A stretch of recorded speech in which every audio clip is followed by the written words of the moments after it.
ਇਕ ਓੰਕਾਰ ਸਤਨਾਮ ਕਰਤਾ ਪੁਰਖ ਨਿਰਭਉ ਨਿਰਵੈਰ ਅਕਾਲ ਮੂਰਤ ਆਜੂਨੀ ਸਹਿਭੰਗ ਗੁਰ ਪ੍ਰਸਾਦ। ਜਪ ਆਦ ਸਚ ਜੁਗਾਦ ਸਚ ਹੈ ਭੀ ਸਚ ਨਾਨਕ ਹੋਸੀ ਭੀ ਸਚ। ਡੰਡੌਤ ਬੰਦਨ ਅਨਕ ਬਾਰ ਸਰਬ ਕਲਾ ਸਮਰੱਥ ਡੋਲਨ ਤੇ ਰਾਖੋ ਪ੍ਰਭੂ ਨਾਨਕ ਦੇ ਕਰ ਹੱਥ। ਸਤਨਾਮ ਵਾਹਿਗੁਰੂ ਸਤਨਾਮ ਵਾਹਿਗੁਰੂ।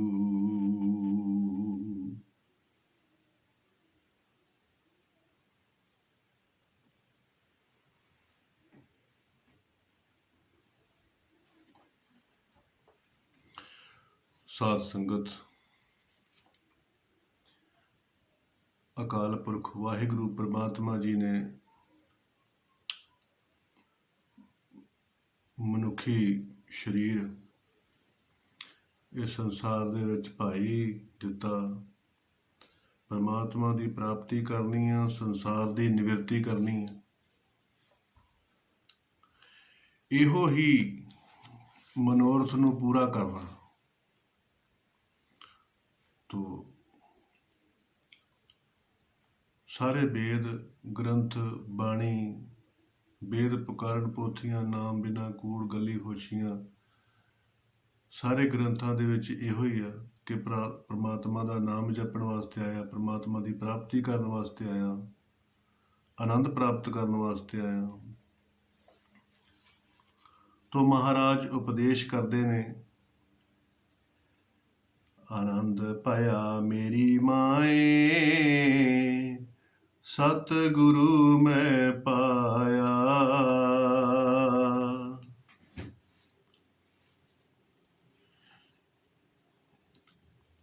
ਮਹਾਰਾਜ ਉਪਦੇਸ਼ ਕਰਦੇ ਆ ਕਿ ਆਨੰਦ ਦੀ ਪ੍ਰਾਪਤੀ ਹੋਈ ਆ। ਆਨੰਦ ਪਰਮਾਤਮਾ ਦਾ ਰੂਪ ਆ। ਇਹ ਨਹੀਂ ਕਿ ਗੁਰੂ ਸਾਹਿਬ ਹੁਣ ਗੱਦੀ ਨਸ਼ੀਨ ਹੋ ਗਏ ਆ ਤੇ ਸਾਰਾ ਧਨ ਪਦਾਰਥ ਆ, ਸਿੱਖ ਸੇਵਕ ਨੇ, ਚੌਰ ਬਰਦਾਰ ਨੇ ਤੇ ਆਨੰਦ ਆਇਆ। ਨਹੀਂ, ਜਿਹੜਾ ਆਨੰਦ ਗੁਰੂ ਮਹਾਰਾਜ ਕਹਿ ਰਹੇ ਨੇ ਉਹ ਆਨੰਦ ਭਾਈ ਪਰਮਾਤਮਾ ਦੀ ਪ੍ਰਾਪਤੀ ਨੂੰ ਕਿਹਾ। ਪਰ ਮੇਰੀ ਮਾਏ, ਦੇਖੋ ਜਦੋਂ ਵੀ ਕਿਸੇ ਨੂੰ ਕੋਈ ਤਕਲੀਫ ਹੁੰਦੀ ਆ ਤੇ ਉਦੋਂ ਮਾਂ ਦਾ ਨਾਮ ਵਿੱਚ ਮੂੰਹ ਦੇ ਵਿੱਚੋਂ ਆਪਣੇ ਆਪ ਹੀ ਆ ਜਾਂਦਾ। ਇਸ ਕਰਕੇ ਗੁਰੂ ਮਹਾਰਾਜ ਦੇ ਮੁਖ ਦੇ ਵਿੱਚੋਂ ਵੀ ਮਾਂ ਸ਼ਬਦ ਇਸ ਕਰਕੇ ਨਿਕਲਿਆ ਕਿ ਉਹ ਇਹ ਦੱਸਣ ਲੱਗੇ, ਸਾਰਾ ਉਹਨਾਂ ਨੂੰ ਭਾਵਕ ਹੋ ਗਏ ਕਿ ਇਹ ਜਿਹੜਾ ਆਨੰਦ ਪਰਮਾਤਮਾ ਦਾ ਪ੍ਰਾਪਤ ਹੋਇਆ ਵਾ, ਇਹਦੀ ਬਹੁਤ ਵੱਡੀ ਕੀਮਤ ਦੇਣੀ ਪਈ ਆ। 12 ਸਾਲ ਗਾਗਰ ਬਿਆਸਾ ਤੋਂ ਪਾਣੀ ਲਿਜਾਣਾ, ਖਡੂਰ ਸਾਹਿਬ ਇਸ਼ਨਾਨ ਕਰਾਉਣਾ ਗੁਰੂ ਸਾਹਿਬ ਦਾ, ਫਿਰ ਆਪਣਾ ਇਸ਼ਨਾਨ ਕਰਨਾ, ਫਿਰ ਕਿੱਲੀ ਨਾਲ ਕੇਸ ਬੰਨ੍ਹ ਕੇ ਤਪੱਸਿਆ ਕਰਨੀ, ਸਰਦੀ ਗਰਮੀ ਝੱਲਣੀ, ਲੋਕਾਂ ਦੀਆਂ ਗੱਲਾਂ ਝੱਲਣੀਆਂ, ਦਿਨੇ ਸੰਗਤ ਦੇ ਵਿੱਚ ਲੰਗਰ ਦੀ ਸੇਵਾ ਕਰਨੀ। ਤੋ ਇੰਨੀ ਭਾਰੀ ਮਸ਼ੱਕਤ ਕਰਨ ਤੋਂ ਬਾਅਦ ਫਿਰ ਪਰਮਾਤਮਾ ਦੀ ਪ੍ਰਾਪਤੀ ਹੋਈ। ਸਤ ਚਿਤ ਆਨੰਦ ਸਰੂਪ ਪਰਮਾਤਮਾ ਦੀ ਪ੍ਰਾਪਤੀ ਹੋਈ। ਤੋ ਮਹਾਰਾਜ ਕਹਿੰਦੇ ਕਿ ਇਹ ਜਿਹੜਾ ਜੀਵ ਆ, ਕਹਿੰਦਾ ਕਿ ਆਨੰਦ ਆਇਆ। ਇਹ ਭਾਈ ਇੰਦਰੀਆਂ ਦਾ ਜਿਹੜਾ ਭੋਗ ਹੁੰਦਾ ਵਾ, ਇਹ ਆਨੰਦ ਨਹੀਂ ਹੁੰਦਾ, ਇਹ ਮਜ਼ਾ ਹੁੰਦਾ ਵਾ। ਤੇ ਹਰੇਕ ਮਜ਼ਾ ਜਿਹੜਾ ਉਹ ਬਾਅਦ ਦੇ ਵਿੱਚ ਸਜ਼ਾ ਦੇ ਕੇ ਜਾਂਦਾ। ਇਸ ਕਰਕੇ ਪਰਮਾਤਮਾ ਤੋਂ ਬਗੈਰ ਕੋਈ ਵੀ ਚੀਜ਼ ਪਵਿੱਤਰ ਨਹੀਂ ਹੈਗੀ। ਹਰੇਕ ਚੀਜ਼ ਹੀ ਮਜ਼ਾ ਦੇ ਕੇ ਜਾਂਦੀ ਆ, ਔਰ ਹਰੇਕ ਚੀਜ਼ ਹੀ ਮਜ਼ੇ ਦਾ ਬਦਲ ਸਜ਼ਾ ਦੇ ਕੇ ਜਾਂਦੀ ਹੈ। ਹੁਣ ਰਾਤ ਨੂੰ ਸੁੰਦਰ ਭੋਜਨ ਖਾਂਦਾ, ਰਸਨਾ ਤੇ ਭੋਜਨ ਜਾਂਦਾ, ਸ਼ਿਰਭੰਗੂ ਇੱਕ ਇਹਨੂੰ ਰਸ ਆਉਂਦਾ, ਟੇਸਟ ਆਉਂਦਾ। ਉਸ ਤੋਂ ਬਾਅਦ ਉਹ ਮਹਿੰਗਾ ਭੋਜਨ, ਸਵਾਦਲਾ ਭੋਜਨ ਪੇਟ 'ਚ ਚਲੇ ਜਾਂਦਾ, ਤੇ ਪੇਟ ਦੇ ਵਿੱਚ ਭਾਈ ਉਹ ਮੈਲ ਬਣ ਜਾਂਦਾ, ਮਲ ਬਣ ਜਾਂਦਾ, ਤੇ ਸਵੇਰ ਨੂੰ ਫਿਰ ਬਾਥਰੂਮ ਦੇ ਵਿੱਚ ਗੰਦਗੀ ਸੁੰਘਣੀ ਪੈਂਦੀ ਆ, ਗੰਦਗੀ ਦੇ ਨਾਲ ਘੁਲਣਾ ਪੈਂਦਾ ਵਾ। ਤਾਂ ਮਹਾਰਾਜ ਕਹਿੰਦੇ ਕਿ ਉਹ ਹੀ ਸਜ਼ਾ, ਕਿ ਰਾਤੀ ਸਵਾਦਿਸ਼ਟ ਭੋਜਨ ਖਾਧਾ ਸੀਗਾ, ਪਰ ਉਹੋ ਹੀ ਭੋਜਨ ਸਵੇਰੇ ਸਜ਼ਾ ਦਾ ਰੂਪ ਬਣ ਗਿਆ। ਤੋ ਕੋਈ ਵੀ ਭੋਜਨ ਆ, ਕੋਈ ਵੀ ਭੋਗ ਆ, ਇਹ ਸਜ਼ਾ ਦੇ ਕੇ ਜਾਂਦਾ। ਨਾਮ ਜਪਣਾ ਇਹ ਵੀ ਮਜ਼ਾ ਵਾ, ਸੇਵਾ ਕਰਨੀ ਇਹ ਵੀ ਮਜ਼ਾ, ਤੀਰਥ ਯਾਤਰਾ ਕਰਨੀ ਇਹ ਵੀ ਮਜ਼ਾ। ਕਿਉਂ? ਕਿਉਂਕਿ ਇਹ ਕੁਝ ਸਮੇਂ ਵਾਸਤੇ ਹੁੰਦੇ ਆ। ਨਾਮ ਜਪਿਆ, ਆਨੰਦ ਆਇਆ, ਉਸ ਤੋਂ ਬਾਅਦ ਆਨੰਦ ਗਾਇਬ। ਬਾਣੀ ਪੜ੍ਹੀ ਆ, ਮਜ਼ਾ ਆਇਆ, ਉਸ ਤੋਂ ਬਾਅਦ ਮਜ਼ਾ ਗਾਇਬ। ਸੇਵਾ ਕੀਤੀ ਆ, ਮਜ਼ਾ ਆਇਆ, ਉਸ ਤੋਂ ਬਾਅਦ ਮਜ਼ਾ ਗਾਇਬ। ਤਾਂ ਮਹਾਰਾਜ ਕਹਿੰਦੇ ਆ ਕਿ ਗਰਮੀ ਤੋਂ ਬਚਣ ਵਾਸਤੇ ਜੇਕਰ ਤੂੰ ਨਦੀ ਵਿੱਚ ਚੁੱਭੀ ਮਾਰੇਗਾ ਤੇ ਕਿੰਨਾ ਕੁ ਚਿਰ ਪਾਣੀ ਦੇ ਵਿੱਚ ਰਹੇਗਾ, ਜੋ ਤਾਂ ਆਵੇਂਗਾ ਤੇ ਫਿਰ ਸੂਰਜ ਦੀ ਤਪਸ਼ ਪੈਣੀ ਹੈ। ਤਾਂ ਮਹਾਰਾਜ ਕਹਿੰਦੇ ਨੇ ਕਿ ਭਾਈ ਬਹੁਤ ਲੰਮਾ ਸਮਾਂ ਸੰਘਰਸ਼ ਕਰਨਾ ਪਿਆ, ਫਿਰ ਇਹ ਜਿਹੜਾ ਆਨੰਦ ਆ, ਪਰਮਾਤਮਾ ਦਾ ਸਰੂਪ, ਪਰਮਾਤਮਾ ਦਾ ਸਰੂਪ ਆਨੰਦ ਆ, ਸਤ ਚਿੱਤ ਆਨੰਦ ਸਰੂਪ। ਕਿਉਂਕਿ ਇਹੋ ਹੀ ਆਨੰਦ ਆ। ਜਦੋਂ ਪਰਮਾਤਮਾ ਦੀ ਪ੍ਰਾਪਤੀ ਹੋ ਜਾਂਦੀ ਆ, ਉਸ ਤੋਂ ਬਾਅਦ ਹੀ ਇਹ ਆਨੰਦ ਦਾ ਰਸਾ ਸਵਾਦ ਆਉਂਦਾ। ਚੇਤ ਗੋਬਿੰਦ ਆਰਾਧੀਏ, ਹੋਵੇ ਆਨੰਦ ਘਣਾ। ਇਹ ਉਹ ਹੀ ਆਨੰਦ ਮਾਣ ਸਕਦਾ ਜਿਸ ਨੂੰ ਬ੍ਰਹਮ ਗਿਆਨ ਹੋ ਗਿਆ, ਜਿਸ ਨੂੰ ਪਰਮਾਤਮਾ ਦੀ ਪ੍ਰਾਪਤੀ ਹੋ ਗਈ, ਜਿਸ ਨੂੰ ਆਪਣੇ ਅਸਲੀ ਸਰੂਪ ਦੀ ਪਹਿਚਾਣ ਹੋ ਗਈ। ਤੋ ਮਹਾਰਾਜ ਕਹਿੰਦੇ ਨੇ ਕਿ ਭਾਈ ਇਹ ਪਰਮਾਤਮਾ ਦੀ ਪ੍ਰਾਪਤੀ ਹੋਈ ਤਾਂ ਹੈ ਆ, ਪਰ ਇਹਦੇ ਵਾਸਤੇ ਬਹੁਤ ਖੂਨ ਪਸੀਨਾ ਵਹਾਉਣਾ ਪਿਆ। ਤੋ ਇਸ ਕਰਕੇ ਸਤਿਗੁਰ ਸੱਚੇ ਪਾਤਸ਼ਾਹ ਜੀ ਉਪਦੇਸ਼ ਕਰਦੇ ਨੇ ਕਿ ਆਨੰਦ ਉਹ ਹੁੰਦਾ ਜਿਹੜਾ ਅੰਦਰੋਂ ਫੀਲਿੰਗ ਹੋਵੇ, ਜਿਹਦੇ ਵਿੱਚ ਮੈਲ ਨਾ ਹੋਵੇ। ਜਿਸ ਆਨੰਦ ਨੂੰ ਲਿਆ ਬਾਅਦ ਦੇ ਵਿੱਚ ਸਜ਼ਾ ਨਾ ਆਵੇ, ਮੈਲ ਦੇ ਨਾਲ ਦੁਰਗੰਧ ਹੋਵੇ। ਤੋ ਇਸ ਕਰਕੇ ਪਰਮਾਤਮਾ ਨੂੰ ਹੀ ਆਨੰਦ ਆਖਿਆ ਗਿਆ। ਸਤਿਗੁਰੂ ਤਾਂ ਪਾਇਆ ਸਹਿਜ ਸੇਤੀ, ਮਨ ਵੱਜੀਆਂ ਵਧਾਈਆਂ। ਕਹਿੰਦੇ ਸਤਿਗੁਰੂ ਦੀ ਸੇਵਾ ਕਰਕੇ ਜਿਹੜਾ ਪਰਮਾਤਮਾ ਦੀ ਪ੍ਰਾਪਤੀ ਹੋਈ ਆ, ਉਹ ਸਹਿਜ ਅਵਸਥਾ ਪ੍ਰਾਪਤ ਹੋਈ ਆ, ਜਿਹੜੀ ਕਿ ਗਿਆਨ ਜੁਗਤ ਹੁੰਦੀ ਆ। ਇੱਕ ਤੇ ਹੁੰਦਾ ਨਾ ਬਾਹਰ ਮੁਖੀ, ਕਿਸੇ ਨੂੰ ਥੋੜਾ ਦਬਕਾ ਮਾਰ ਦਿਓ ਹੌਲੀ ਹੋ ਜਾਂਦਾ, ਪਰ ਜਿਹੜਾ ਪਰਮਾਤਮਾ ਦੀ ਪ੍ਰਾਪਤੀ ਤੋਂ ਬਾਅਦ ਸਹਿਜ ਹੁੰਦੀ ਆ, ਉਹ ਗਿਆਨ ਜੁਗਤ ਹੁੰਦੀ ਆ। ਸਹਿਜ, ਔਰ ਉਹ ਸਹਿਜ ਜਦੋਂ ਕਿਰਿਆ ਦੇ ਵਿੱਚ ਆਉਂਦੀ ਆ ਤੇ ਲੋਕ ਵੀ ਸੁਖੀਆ ਕਰਦੀ ਤੇ ਪਰਲੋਕ ਵੀ ਸੁਹੇਲਾ ਕਰਦੀ ਆ। ਕਿਉਂਕਿ ਸਹਿਜ ਦਾ ਉਲਟ ਹੁੰਦਾ ਚੰਚਲ, ਤੇ ਚੰਚਲ ਜੀਵ ਹੁੰਦਾ ਵਾ। ਜੀਵ ਕਿਉਂ ਚੰਚਲ ਹੁੰਦਾ ਵਾ? ਕਿਉਂਕਿ ਜੀਵ ਕਦੀ ਮਿੱਤਰ ਵੱਲ ਧਿਆਨ ਜਾਂਦਾ, ਕਦੀ ਦੁਸ਼ਮਣ ਵੱਲ ਜਾਂਦਾ, ਕਦੀ ਰਾਗ ਵੱਲ ਜਾਂਦਾ, ਕਦੀ ਦਵੇਸ਼ ਵੱਲ ਜਾਂਦਾ। ਮਿੱਤਰ ਦੀ ਮਥਾਜੀ ਕਰਦਾ ਵਾ, ਤੇ ਜਿਹੜਾ ਦੁਸ਼ਮਣ ਹੁੰਦਾ ਵਾ ਉਹਦੀ ਹਾਨੀ ਦੇਖਦਾ ਵਾ। ਤੋ ਇਸ ਕਰਕੇ ਮਹਾਰਾਜ ਕਹਿੰਦੇ ਨੇ ਕਿ ਜਿਹੜੀ ਬਿਰਤੀ ਦੀ ਸਪੀਡ ਹੁੰਦੀ ਹੈ ਨਾ, ਉਹ ਬਹੁਤ ਜ਼ਿਆਦਾ ਹੁੰਦੀ ਆ। ਪਰ ਜਦੋਂ ਸਤਿਗੁਰੂ ਤਾਂ ਪਾਇਆ ਸਹਿਜ ਸੇਤੀ, ਜਦੋਂ ਸਤਿਗੁਰੂ ਦੇ ਥਰੂ ਮਿਹਨਤ ਕੀਤੀ, ਸੇਵਾ ਕੀਤੀ ਆ, ਕਰਮ ਕਾਂਡ ਕੀਤਾ, ਉਪਾਸ਼ਨਾ ਕਾਂਡ ਕੀਤਾ, ਗਿਆਨ ਕਾਂਡ ਕੀਤਾ, ਪ੍ਰਮਾਤਮਾ ਦੀ ਪ੍ਰਾਪਤੀ ਹੋ ਗਈ ਹੈ। ਤੇ ਫਿਰ ਭਾਈ ਉਹ ਜੋਤ ਪ੍ਰਗਟ ਹੋਈ ਆ। ਸਭ ਮੈਂ ਜੋਤ, ਜੋਤ ਹੈ ਸੋਏ, ਤਿਸ ਦੇ ਚਾਨਣ ਸਭ ਮੈਂ ਚਾਨਣ ਹੋਏ। ਗੁਰਸਾਖੀ ਜੋਤ ਪ੍ਰਗਟ ਹੋਏ। ਉਹ ਜੋਤ ਪ੍ਰਗਟ ਹੋ ਗਈ। ਤੇ ਜਦੋਂ ਜੋਤ ਪ੍ਰਗਟ ਹੋ ਗਈ ਤੇ ਫਿਰ ਸਾਰੇ ਬ੍ਰਹਿਮੰਡ ਦੇ ਵਿੱਚ ਵੀ ਉਹ ਜੋਤ ਇਹਨੂੰ ਬਤੀਤ ਹੋਈ। ਫਿਰ ਏਕਤਾ ਹੁੰਦੀ ਆ ਕਿ ਨਾ ਤੇ ਮੇਰਾ ਕੋਈ ਮਿੱਤਰ ਆ, ਨਾ ਮੇਰਾ ਕੋਈ ਦੁਸ਼ਮਣ ਆ, ਇਹ ਸਾਰਾ ਬ੍ਰਹਿਮੰਡ ਮੇਰੀ ਆਤਮਾ ਦਾ ਹੀ ਸਰੂਪ ਆ। ਤੋ ਫਿਰ ਸਭ ਨਿਵਰਤ ਹੋ ਜਾਂਦਾ, ਮਿੱਤਰ ਵੀ ਨਿਵਰਤ ਹੋ ਜਾਂਦਾ, ਦੁਸ਼ਮਣ ਵੀ ਨਿਵਰਤ ਹੋ ਜਾਂਦਾ। ਤੇ ਜਿਹੜੀ ਸੁਰਤੀ ਭੱਜੀ ਫਿਰਦੀ ਹੁੰਦੀ ਨਾ, ਉਹ ਫਿਰ ਹੌਲੀ ਹੋ ਜਾਂਦੀ, ਸਹਿਜ ਵਿੱਚ ਹੋ ਜਾਂਦੀ ਹੈ, ਜਾਣੀ ਧੀਰਜ ਵਿੱਚ ਹੋ ਜਾਂਦੀ ਹੈ, ਜਾਣੀ ਉਹਦੀ ਸਪੀਡ ਘਟ ਜਾਂਦੀ ਹੈ। ਤੇ ਸਪੀਡ ਘਟਣ ਦਾ ਨਾਂ ਹੀ ਸਹਿਜ ਆ। ਪਹਿਲਾਂ ਬਹੁਤ ਤੇਜ਼ ਗਤੀ ਦੇ ਨਾਲ ਮਿੱਤਰ ਦੁਸ਼ਮਣ ਵੱਲ ਜਾਂਦੀ ਸੀ, ਪਰ ਹੁਣ ਜਦੋਂ ਮਿੱਤਰ ਦੁਸ਼ਮਣ ਨਿਵਰਤ ਹੋ ਗਏ ਆ ਤੇ ਹੁਣ ਉਹ ਬਹੁਤ ਹੌਲੀ ਗਤੀ ਦੇ ਵਿੱਚ ਸੁਰਤੀ ਜਿਹੜੀ ਵਿਚਰਨ ਕਰਦੀ ਹੈ।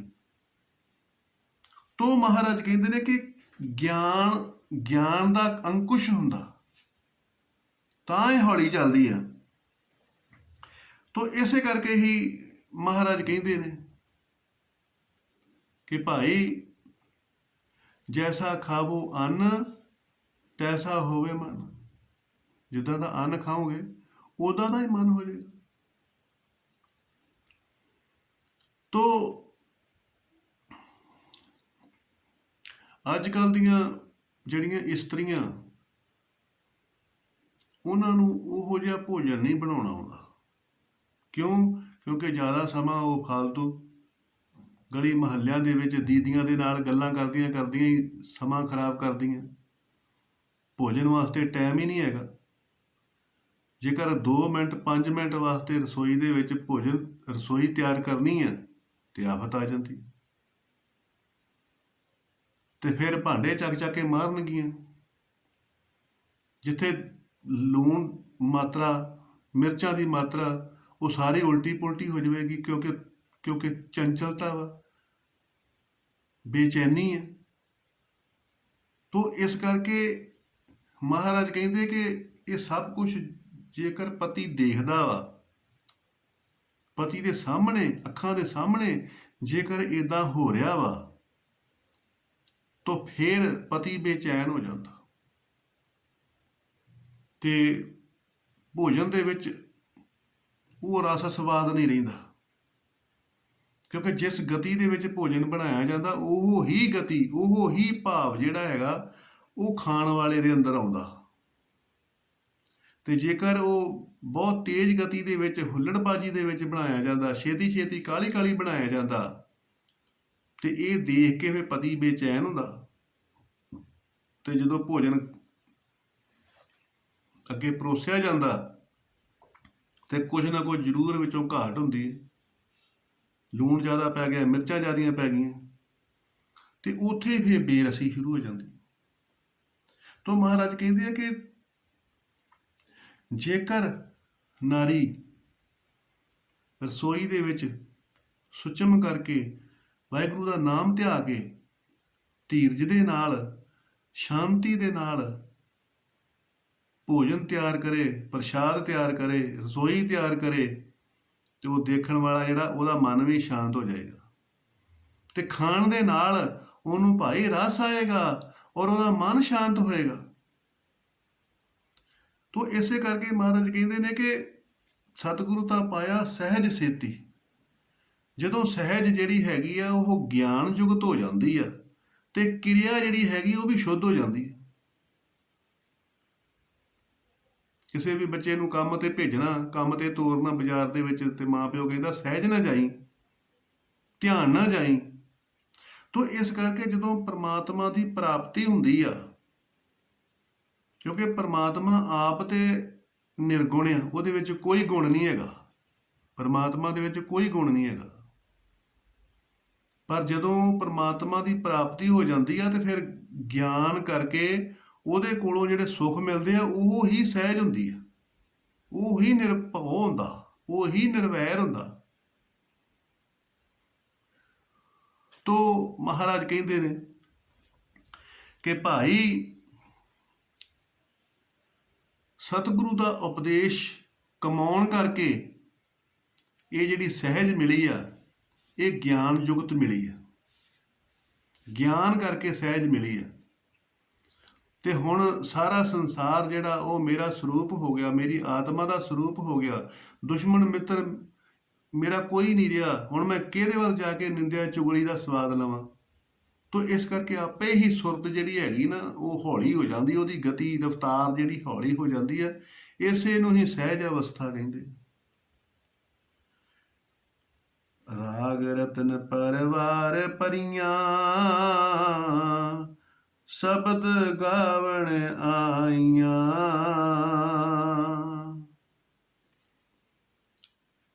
ਕਹਿੰਦੇ ਆ ਕਿ ਪਰਮਾਤਮਾ ਦੇ ਮਿਲਾਪ ਦਾ ਜਿਹੜਾ ਆਨੰਦ ਆ ਉਹ ਦੱਸਿਆ ਨਹੀਂ ਜਾ ਸਕਦਾ। ਮਾਨੋ ਪਿਛਲੇ ਸਮਿਆਂ ਦੇ ਵਿੱਚ ਸੰਗੀਤ ਸੰਮੇਲਨ ਬਹੁਤ ਘੱਟ ਹੁੰਦੇ ਸੀ। ਰਾਜਿਆਂ ਮਹਾਰਾਜਿਆਂ ਦੇ ਦਰਬਾਰਾਂ ਦੇ ਵਿੱਚ ਹੀ ਉਹ ਸੰਗੀਤ ਹੁੰਦਾ ਸੀਗਾ। ਆਮ ਪਰਜਾ ਜਿਹੜੀ ਹੈਗੀ ਆ ਉਹਨੂੰ ਇਹ ਕੁਝ ਸੁਣਨ ਨੂੰ ਨਹੀਂ ਸੀ ਮਿਲਦਾ। ਉਹਦੇ ਗੱਡਿਆਂ ਦੀਆਂ ਜਿਹੜੀਆਂ ਚੱਕਿਆਂ ਦੀਆਂ ਚੀਕਾਂ ਵਾ ਜਾਂ ਖੂਹ ਦੀਆਂ ਟਿੰਡਾਂ ਵਾ, ਉਹਨਾਂ ਦੀ ਆਵਾਜ਼ ਹੀ ਉਹਦਾ ਮਿਊਜ਼ਿਕ ਹੁੰਦਾ ਸੀਗਾ। ਉਹਦੇ ਨਾਲ ਹੀ ਉਹਦਾ ਮਨ ਸ਼ਾਂਤ ਹੋ ਜਾਂਦਾ ਸੀ। ਹਰ ਹੱਟ ਪੀ ਤੂੰ ਤੂੰ ਕਰੇ। ਤੋ ਮਹਾਰਾਜ ਕਹਿੰਦੇ ਨੇ ਕਿ ਭਾਈ ਪਰਮਾਤਮਾ ਦੀ ਜਦੋਂ ਪ੍ਰਾਪਤੀ ਹੋਈ ਆ ਤੇ ਉਸ ਪ੍ਰਾਪਤੀ ਦਾ ਇੰਨਾ ਸਕੂਨ ਆਇਆ, ਇੰਨਾ ਆਨੰਦ ਆਇਆ ਕਿ ਮਾਨੋ ਬਹੁਤ ਵੱਡੇ ਸੰਗੀਤ ਸੰਮੇਲਨ ਦੇ ਵਿੱਚ ਪਰੀਆਂ ਵਰਗੇ ਸੰਗੀਤਕਾਰ ਜਿਹੜੇ ਨੇ ਉਹ ਸੰਗੀਤ ਸੁਣਾਉਂਦੇ ਹੋਣ ਤੇ ਉੱਥੇ ਕਿੰਨਾ ਆਨੰਦ ਆਏਗਾ। ਤੋ ਕਹਿੰਦੇ ਇੰਨਾ ਆਨੰਦ ਅੰਦਰੋਂ ਫੀਲਿੰਗ ਦਾ ਹੁੰਦਾ ਕਿ ਮੈਂ ਸਫਲ ਹੋ ਗਿਆ, ਮੈਨੂੰ ਪਰਮਾਤਮਾ ਦੀ ਪ੍ਰਾਪਤੀ ਹੋ ਗਈ ਆ।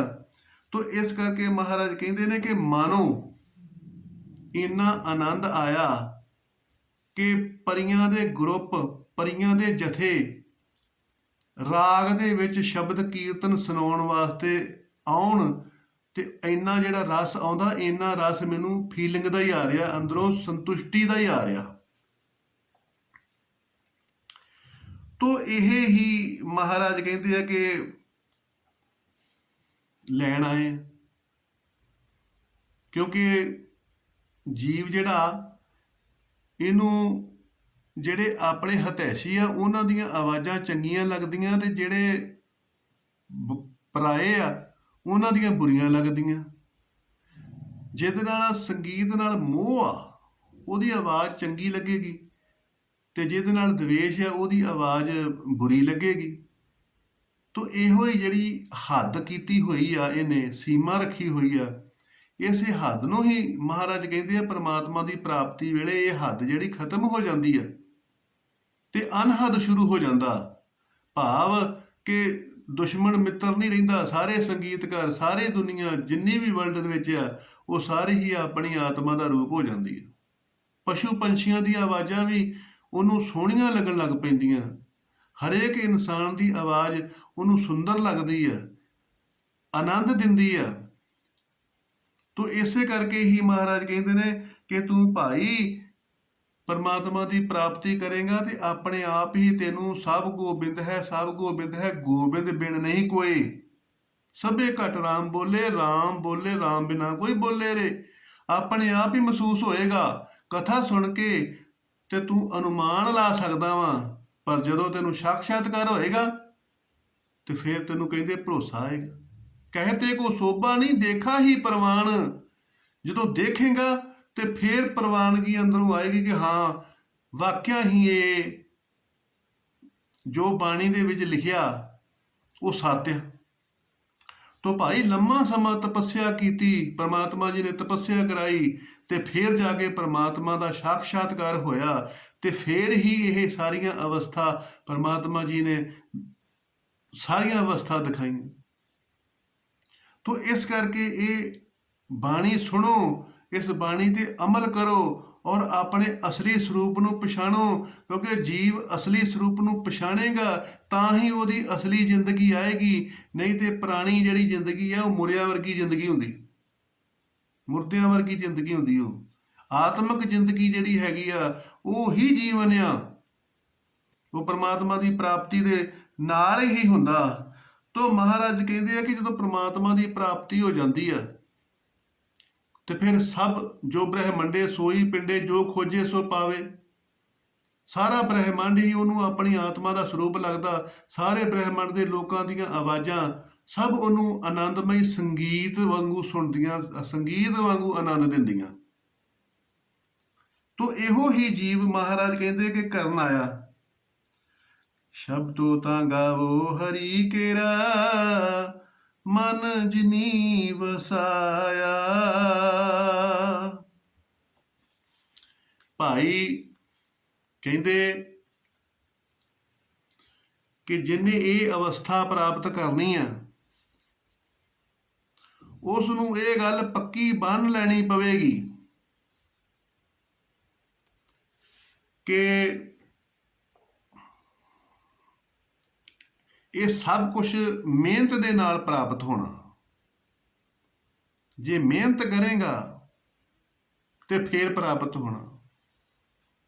ਤੋ ਇਸੇ ਕਰਕੇ ਹੀ ਮਹਾਰਾਜ ਕਹਿੰਦੇ ਨੇ ਕਿ ਜਿਨ੍ਹਾਂ ਨੇ ਮਨ ਦੇ ਵਿੱਚ ਭਾਈ ਸਤਿਗੁਰੂ ਦਾ ਉਪਦੇਸ਼ ਵਸਾਇਆ ਤੇ ਕਮਾਇਆ, ਉਹ ਹੀ ਹਰੀ ਪਰਮੇਸ਼ਰ ਪਰਮਾਤਮਾ ਜੀ ਦਾ ਸ਼ਬਦ ਜਿਹੜਾ ਹੈਗਾ ਉਹ ਸਾਰੇ ਬ੍ਰਹਿਮੰਡ ਦੇ ਵਿੱਚ ਸੁਣ ਸਕੇ। ਤੋ ਉਪਦੇਸ਼ ਨੂੰ ਪਹਿਲੋਂ ਸਰਵਣ ਕਰੋ, ਸਰਵਣ ਕਰਨਾ ਔਖਾ, ਸਰਵਣ ਕਰੋ, ਫਿਰ ਮੰਨਣ ਕਰਨਾ ਔਖਾ, ਫਿਰ ਨਿਧਿਆਸਨ ਕਰੋ, ਤੇ ਤਾਂ ਹੀ ਮਹਾਰਾਜ ਕਹਿੰਦੇ ਉਹ ਹਰੀ ਦਾ ਜਿਹੜਾ ਸ਼ਬਦ ਵਾ ਸਾਰੇ ਬ੍ਰਹਿਮੰਡ ਦੇ ਵਿੱਚ ਮਹਿਸੂਸ ਹੋਵੇਗਾ ਕਿ ਸਾਰੇ ਬ੍ਰਹਿਮੰਡ ਦੀ ਆਵਾਜ਼ ਜਿਹੜੀ ਹੈਗੀ ਆ ਉਹ ਪ੍ਰਮਾਤਮਾ ਦੀ ਆਵਾਜ਼ ਆ। ਤੋ ਇਹੋ ਹੀ ਮਹਾਰਾਜ ਕਹਿੰਦੇ ਆ ਕਿ ਜਦੋਂ ਅੰਦਰ ਜੋਤ ਪ੍ਰਗਟ ਹੁੰਦੀ ਆ ਤੇ ਫਿਰ ਆਪਣੇ ਆਪ ਹੀ ਸਾਰੇ ਬ੍ਰਹਿਮੰਡ ਦੇ ਵਿੱਚ ਹੀ ਉਹ ਜੋਤ ਮਹਿਸੂਸ ਹੁੰਦੀ। ਤੋ ਕਹੇ ਨਾਨਕ ਆਨੰਦ ਹੋਆ ਸਤਿਗੁਰੂ ਮੈਂ ਪਾਇਆ। ਤੋ ਮਹਾਰਾਜ ਕਹਿੰਦੇ ਨੇ ਕਿ ਭਾਈ ਅਸੀਂ ਤਾਂ ਬਾਰ-ਬਾਰ ਇਹ ਤਕੀਦ ਕਰਦੇ ਹਾਂ ਕਿ ਅਸੀਂ ਤਾਂ ਸਤਿਗੁਰੂ ਦੀ ਸ਼ਰਨ ਦੇ ਵਿੱਚ ਉਪਦੇਸ਼ ਧਾਰਨ ਕੀਤਾ, ਸੇਵਾ ਕੀਤੀ, ਸਿਮਰਨ ਕੀਤਾ ਤੇ ਗਿਆਨ ਕਾਂਡ ਕੀਤਾ ਤੇ ਪ੍ਰਮਾਤਮਾ ਦੀ ਪ੍ਰਾਪਤੀ ਹੋ ਗਈ ਆ। ਕਿਉਂਕਿ ਕਲਯੁਗ ਵਾ, ਕਲਯੁਗ ਦੇ ਵਿੱਚ ਜਿਹੜਾ ਜੀਵ ਆ ਉਹ ਚਾਹੁੰਦਾ ਵਾ ਕਿ ਮੈਨੂੰ ਸਭ ਕੁਛ ਹੀ ਫਰੀ ਦੇ ਵਿੱਚ ਮਿਲ ਜਾਵੇ, ਮੈਨੂੰ ਕੁਛ ਕਰਨਾ ਨਾ ਪਵੇ। ਤੋ ਮਹਾਰਾਜ ਕਹਿੰਦੇ ਆ ਕਿ ਤੂੰ ਭਾਈ ਸੰਸਾਰ ਦੇ ਵਿੱਚ ਠੱਗੀ ਕਰਕੇ, ਧੋਖਾ ਕਰਕੇ, ਫਰੇਬ ਕਰਕੇ, ਛਲ ਕਰਕੇ, ਕਪਟ ਕਰਕੇ, ਭ੍ਰਿਸ਼ਟਾਚਾਰੀ ਕਰਕੇ, ਮਿਲਾਵਟ ਕਰਕੇ ਧਨ ਤੇ ਇਕੱਠਾ ਕਰ ਸਕਦਾ, ਪਰ ਜੀਵਨ ਨਹੀਂ ਤੂੰ ਇਕੱਠਾ ਕਰ ਸਕਦਾ। ਜੀਵਨ ਤੈਨੂੰ ਬਣਾਉਣ ਵਾਸਤੇ ਸਤਸੰਗ ਹੀ ਕਰਨਾ ਪਵੇਗਾ। ਜੀਵਨ ਬਣਾਉਣ ਵਾਸਤੇ ਤੈਨੂੰ ਮੁਸ਼ੱਕਤ ਹੀ ਕਰਨੀ ਪਵੇਗੀ। ਤੋ ਇਸੇ ਕਰਕੇ ਹੀ ਮਹਾਰਾਜ ਉਪਦੇਸ਼ ਕਰਦੇ ਨੇ ਕਿ ਭਾਈ ਇਸ ਚੀਜ਼ ਨੂੰ ਆਪਣੇ ਮਨ ਦੇ ਵਿੱਚ ਪੱਕਾ ਕਰ ਲਵੀਂ ਕਿ ਇਹ ਜਿਹੜਾ ਸਾਨੂੰ ਆਨੰਦ ਪ੍ਰਾਪਤ ਹੋਇਆ ਨਾ, ਪ੍ਰਮਾਤਮਾ ਦੀ ਪ੍ਰਾਪਤੀ, ਇਹ ਸਾਨੂੰ ਸਤਿਗੁਰੂ ਦੀ ਸੇਵਾ ਕਰਕੇ ਹੀ ਪ੍ਰਾਪਤ ਹੋਈ ਆ। ਤੇ ਤੁਸੀਂ ਵੀ ਸਤਿਗੁਰੂ ਦੀ ਸ਼ਰਨ ਦੇ ਵਿੱਚ ਆਓ, ਸੇਵਾ ਕਰੋ, ਨਾਮ ਜਪੋ, ਸਤਸੰਗ ਸੁਣੋ, ਪਰਉਪਕਾਰ ਕਰੋ, ਭਲਾ ਕਰੋ, ਦਇਆ ਕਰੋ, ਤੇ ਫਿਰ ਤੁਸੀਂ ਵੀ ਇਹ ਆਨੰਦ ਨੂੰ ਪ੍ਰਾਪਤ ਕਰ ਸਕਦੇ ਆ ਔਰ ਆਪਣਾ ਜੀਵਨ ਸਫਲਾ ਕਰ ਸਕਦੇ ਆ। ਤੋ ਸਾਧ ਸੰਗਤ, ਅਕਾਲ ਪੁਰਖ ਵਾਹਿਗੁਰੂ ਪਰਮਾਤਮਾ ਜੀ ਨੇ ਮਨੁੱਖ ਨੂੰ ਇਸੇ ਕਰਕੇ ਹੀ ਸੰਸਾਰ ਦੇ ਵਿੱਚ ਭੇਜਿਆ ਕਿ ਉਸ ਆਨੰਦ ਦੀ ਪ੍ਰਾਪਤੀ ਕਰਨ ਵਾਸਤੇ। ਚੇਤ ਗੋਬਿੰਦ ਅਰਾਧੀ ਹੋਵੇ ਆਨੰਦ ਘਣਾ। ਜਿਹੜਾ ਅੰਦਰੋਂ ਪਰਮਾਤਮਾ ਦੀ ਪ੍ਰਾਪਤੀ ਕਰਕੇ ਜਿਹੜਾ ਆਨੰਦ ਪ੍ਰਾਪਤ ਹੁੰਦਾ, ਉਹ ਆਨੰਦ ਮਹਾਰਾਜ ਕਹਿੰਦੇ ਉਹ ਆਨੰਦ ਆ, ਬਾਕੀ ਸਾਰੇ ਮਜ਼ੇ ਆ। ਤੋ ਜੀਵ ਆਇਆ ਹੀ ਉਸ ਪਰਮਾਤਮਾ ਨੂੰ ਪ੍ਰਾਪਤ ਕਰਨ ਵਾਸਤੇ, ਉਸ ਆਨੰਦ ਨੂੰ ਪ੍ਰਾਪਤ ਕਰਨ ਵਾਸਤੇ ਆ। ਤੋ ਭਾਈ ਸਾਫ਼ ਬਿਰਤੀ ਦੇ ਨਾਲ, ਸਾਫ਼ ਨੀਅਤ ਦੇ ਨਾਲ ਸੇਵਾ ਕਰੋ, ਸਿਮਰਨ ਕਰੋ, ਸਤਸੰਗ ਕਰੋ, ਪਰਉਪਕਾਰ ਕਰੋ, ਭਲਾ ਕਰੋ, ਦਇਆ ਕਰੋ ਤੇ ਆਪਣਾ ਜੀਵਨ ਸਫਲਾ ਕਰੋ। ਲੋਕ ਸੁਖੀਏ ਪਰਲੋਕ ਸੁਹੇਲੇ, ਨਾਨਕ ਹਰ ਪ੍ਰਭ ਆਪੇ ਮੇਲੇ। ਨਾਨਕ ਨਾਮ ਚੜ੍ਹਦੀ ਕਲਾ, ਤੇਰੇ ਭਾਣੇ ਸਰਬੱਤ ਦਾ ਭਲਾ। ਸਤਨਾਮ ਵਾਹਿਗੁਰੂ, ਸਤਨਾਮ ਵਾਹਿਗੁਰੂ।